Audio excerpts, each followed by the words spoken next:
Hello friends, आज इस video में हम बात करेंगे यूके स्टडी वीज़ा और पोस्ट स्टडी वर्क परमिट यानी कि ग्रेजुएट रूट पर। आज इस वीडियो में मैं आपके साथ एक बहुत बड़ी गुड न्यूज़ शेयर करने वाला हूं। कल यानी कि 14 मई 2024 को मैक ने अपनी रिपोर्ट सबमिट कर दी है ग्रेजुएट रूट पर। सबसे पहले बात करेंगे इस वीडियो में इस रिपोर्ट के बारे में जो मैक ने 14 मई 2024 को सबमिट की। रिपोर्ट बहुत पॉजिटिव गई है। मैक यानी कि माइग्रेशन एडवाइजरी कमेटी की रिस्पॉन्सिबिलिटी लगाई गई थी कि आपने ये चेक करना है कि जो हमारा ग्रेजुएट रूट है उसको एप्लीकेंट्स की तरफ से या कुछ एजेंट्स की तरफ से मिसयूज तो नहीं किया जा रहा। जो स्टूडेंट यूके में आ रहे हैं स्टडी करने के लिए, उनका मेन मोटिव क्वालिटी एजुकेशन लेना है या फिर यूके में आकर काम करना है। तो इस रिपोर्ट को जब उन्होंने सबमिट किया, तो इस रिपोर्ट का रिव्यू जब हमने किया तो ये रिपोर्ट बहुत पॉजिटिव थी। तो जाने कि मैक के अकॉर्डिंग इसका कोई भी मिसयूज़ नहीं हो रहा, मगर फिर भी कुछ परसेंट है कि इसका मिसयूज़ हो रहा है। और कुछ कंट्रीज़, उन्होंने 4 कंट्री का नाम लिया है, उन कंट्रीज़ के बारे में भी इस वीडियो में बात करेंगे। मेनली क्या है कि जब भी कोई इंटरनेशनल स्टूडेंट यूके में आता है, चाहे वो बैचलर डिग्री के लिए आ रहा है, चाहे वो मास्टर डिग्री के लिए आ रहा है, फिर चाहे वो पीएचडी के लिए आ रहा है, तो उसको जब वो अपनी स्टडी सक्सेसफुली कंप्लीट करता है, कंप्लीशन के बाद वो स्टूडेंट ग्रेजुएट रूट के लिए अप्लाई करता है। अगर उसके पास बैचलर डिग्री है, मास्टर डिग्री है, तो उसको 2 साल का, अगर उसने पीएचडी कंप्लीट किया तो उसको 3 साल का ग्रेजुएट रूट मिलता है, यानी कि पोस्ट स्टडी वर्क परमिट मिलता है। जब वो अपना post study work permit complete करता है, फिर वो स्किल्ड वर्कर प्रोग्राम में चला जाता है। तो ये एक पाथ है जो एक इंटरनेशनल स्टूडेंट के लिए है।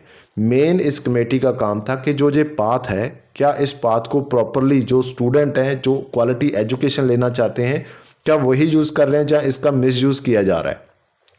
तो मैक अपनी रिपोर्ट सबमिट की है, उसके 5 पॉइंट मैं आप डिस्कस कर रहा हूँ। सबसे पहला जो पॉजिटिव पॉइंट है, मैक ने सबमिट किया है कि कोई भी ऐसा क्लू हमें नहीं मिला जहाँ से हमें ये मालूम पड़ सके कि स्टूडेंट्स इसका मिसयूज़ कर रहे हैं। ये बहुत बड़ा बेनिफिट है इंटरनेशनल स्टूडेंट के लिए, जो इतना बड़ा इन्वेस्टमेंट करने के बाद यूके में आकर स्टडी कंप्लीट करता है। यूके का जो स्टडी है, एजुकेशन कंप्लीट करने के बाद उसका एक्सपीरियंस फिर वो मार्केट से लेता है।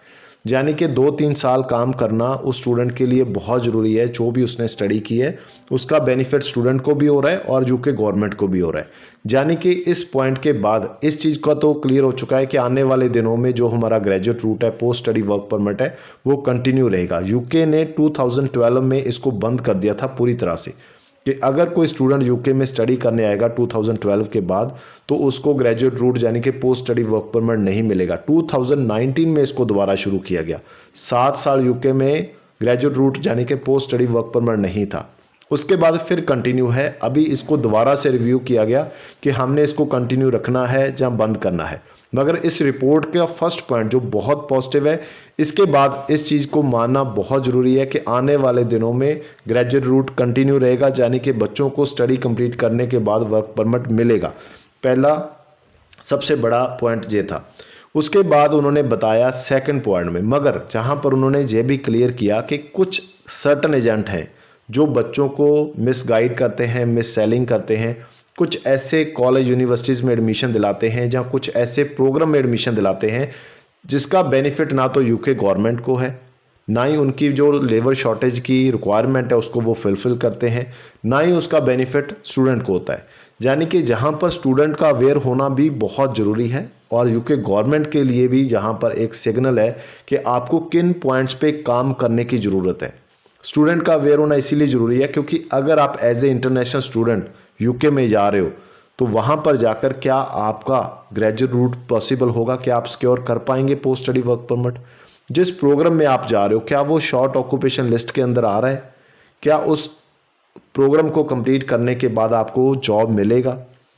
अगर आप ऐसा प्रोग्राम नहीं ले रहे तो आपका जो टोटल इन्वेस्टमेंट है और जो टाइम है आपका यूके स्टडी वीज़ा के लिए जो आप स्पेंड करेंगे वो टोटली वेस्ट होगा।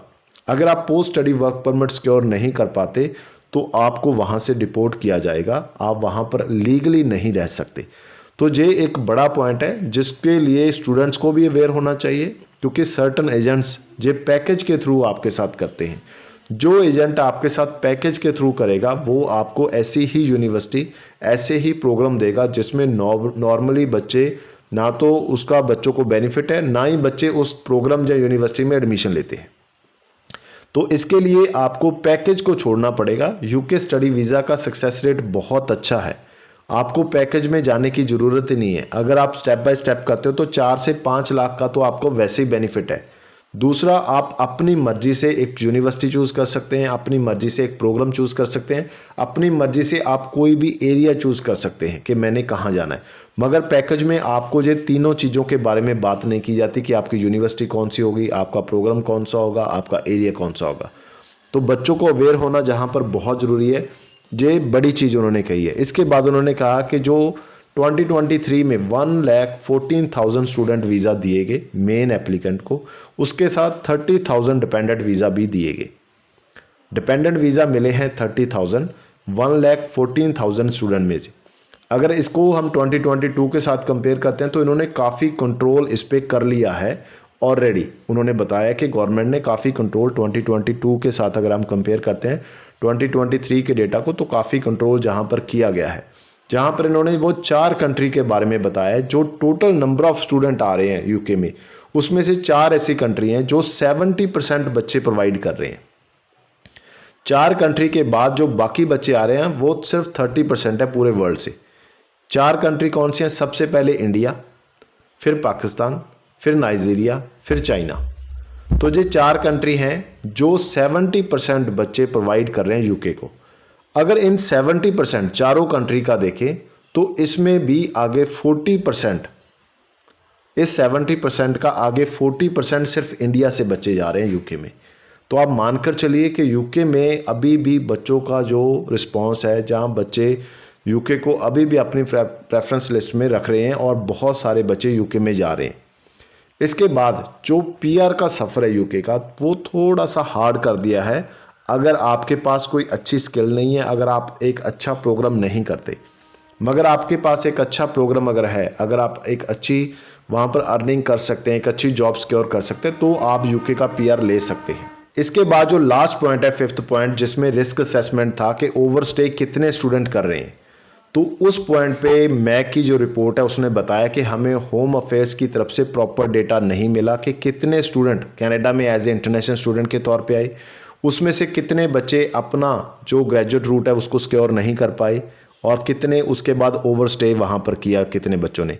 उसके बाद जो बच्चों को ग्रेजुएट रूट मिला था वो अपने ग्रेजुएट रूट को स्किल्ड वर्कर प्रोग्राम में कन्वर्ट नहीं कर पाए, और उसमें से कितने बच्चों ने ओवरस्टे किया। ये डेटा उन्होंने बताया रिपोर्ट में कि हमें होम ऑफिस की तरफ से प्रोवाइड नहीं किया गया, इसीलिए हम इस डेटा का आपको कोई भी रिपोर्ट सबमिट नहीं कर सकते, हमारे पास इसका कोई डेटा नहीं है।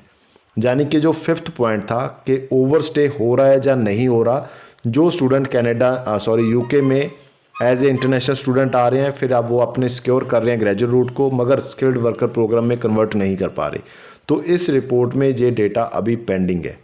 मगर ओवरऑल अगर रिपोर्ट है वो पॉजिटिव है। उन्होंने रिकमेंड किया है कि हमें एज ए इंटरनेशनल स्टूडेंट जो बच्चा एंटर करेगा यूके में, उनके लिए ग्रेजुएट रूट को कंटिन्यू रखना चाहिए। ये यूके गवर्नमेंट के लिए, यूके के लोगों के लिए, यूके की शॉर्ट ऑक्यूपेशन लिस्ट के लिए, और स्टूडेंट जो स्टडी करने के लिए आ रहा है, जो इतना बड़ा इन्वेस्टमेंट कर रहा है, उनके लिए पॉजिटिव है।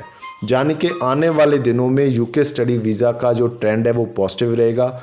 अगर आप भी यूके में अप्लाई करना चाहते हैं तो नीचे दिए गए नंबर पे अभी अपनी कॉल करें, अपनी प्रोफाइल शेयर करें।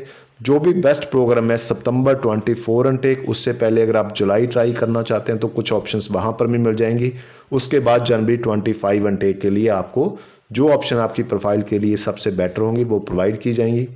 अगर अभी तक आपने हमारे इस यूट्यूब चैनल को सब्सक्राइब नहीं किया तो मैं फिर रिक्वेस्ट करूंगा आपसे कि सब्सक्राइब जरूर कर लीजिए। अगर आप इंटरेस्टेड हैं Canada study visa, Australia, UK, New Zealand, Germany, तो आपको हमारे चैनल को सब्सक्राइब जरूर कर लेना चाहिए, क्योंकि हमारी कोशिश सिर्फ इतनी होती है कि जो भी नई अपडेट आती है वो सबसे पहले आप तक पहुंचाई जाए, और जो डिसीज़न आपने लेने हैं अपने फ्यूचर के लिए उसको आप प्रॉपरली ले पाएँ। उम्मीद करता हूँ कि इस रिपोर्ट के बारे में, आने वाले दिनों में यूके स्टडी वीज़ा के ट्रेंड के बारे में, पोस्ट ग्रेजुएट रूट के बारे में जो एक न्यूज़ चल रही थी मार्केट में, उसका क्या हो सकता है आने वाले दिनों में, मिलेगा नहीं मिलेगा, उसके बारे में जितने भी क्वेश्चन डाउट थे आपके माइंड में वो क्लियर हो चुके होंगे। जाने से पहले प्लीज़ इस चैनल को सब्सक्राइब और इस वीडियो को अपने फ्रेंड सर्कल में जो लोग यूके स्टडी वीज़ा के लिए इंटरेस्टेड हैं उनके साथ शेयर जरूर कर दीजिए। थैंक यू सो मच इस वीडियो को लास्ट तक देखने के लिए।